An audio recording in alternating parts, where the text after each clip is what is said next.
And the NBA is back. Last night you had two games. You had Pelicans-Raptors. Pelicans got it done on ring night in Game 1. And then Game 2, the highly anticipated Battle for LA between the Clippers and the Lakers. And round 1 goes to the Clippers. And yes, everyone knew that it was a quote-unquote home game for the Los Angeles Clippers, but it was a very Lakers partisan crowd, and they let Kawhi know about it early on. Here are the boos from the purple and gold contingency in Staples Center.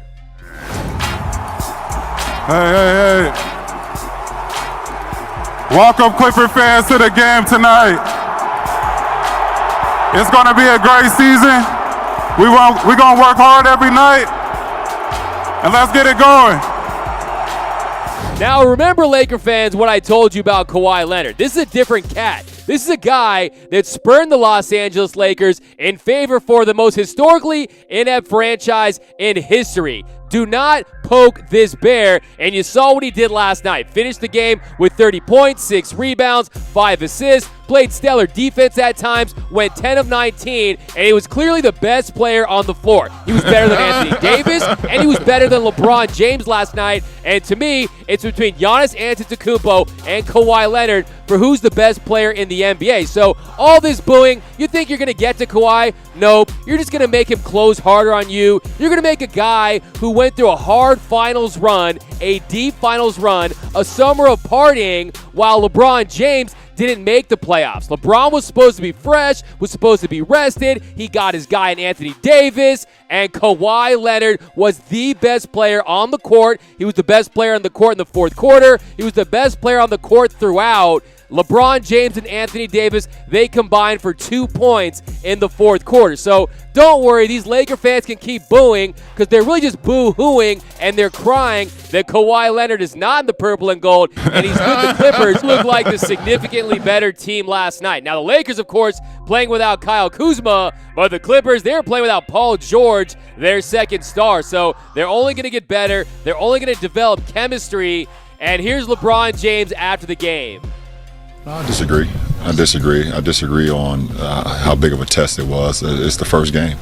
You know, obviously the NBA is back, and that's what everybody's trying to have the narrative of a rivalry game, and it is a huge test. I think both teams are not who they want to be. We have a lot of room to improve. We're a new group that's coming together. We have a new coaching staff. We have a new system. Now, LeBron James last night, 7 of 19, 18 points. Did have 9 rebounds and 8 assists, went 1 for 5 from beyond the arc, and he shot 37%. That's the third lowest in a season opener in his career. And LeBron James, I agree. It is the first game. It's a new coach. It's a new system. It's a new collection of players. If you know LeBron James, you know that this is how he does it. He's not going to empty the tank in Game 1 of the regular season. He's a career 7-10 in opening night games in his career. He lost his opener when he was with the Heat. He lost his opener when he was with the Cavs when they came back and played the Knicks. Also, the Warriors lost their opening game when KD joined them. So don't make too much of last night.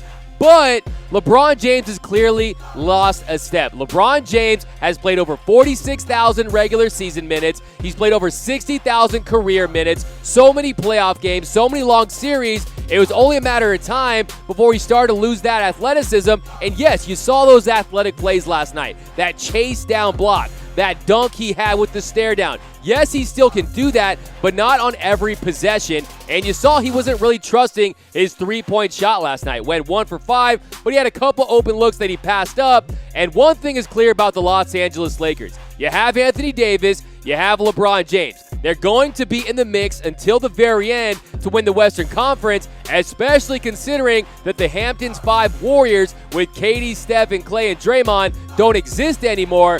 But if they do not acquire a wing or a guard, this team is not going to get to the NBA Finals. For them to have a realistic shot of getting to the NBA Finals, they better hope they can swing a trade for Andre Iguodala. But the Lakers clearly have a gaping hole on that bench. They need some rotational wing guys. They need to get some guards on the buyout market. And I couldn't help but not notice Tyronn Lue on the bench for the Los Angeles Clippers. Had he been the Lakers coach, like we all assumed, I think LeBron James would have had a better night last night. If you saw only 2 screen and rolls for LeBron James in the second half, and you know that that's Ty Lue's specialty to draw up those screen and roll plays for LeBron, I don't know if it was because it was Tuesday and LeBron James's mind was somewhere else for Taco Tuesday, but he did not bring it last night. The Lakers did not impress, but we've got a long season ahead of us. After last night, right now, I have the Lakers as the 4 seed in the West. I think Denver, Houston, Utah, I think those are teams. Portland, I think the Lakers are going to struggle to get a 4 seed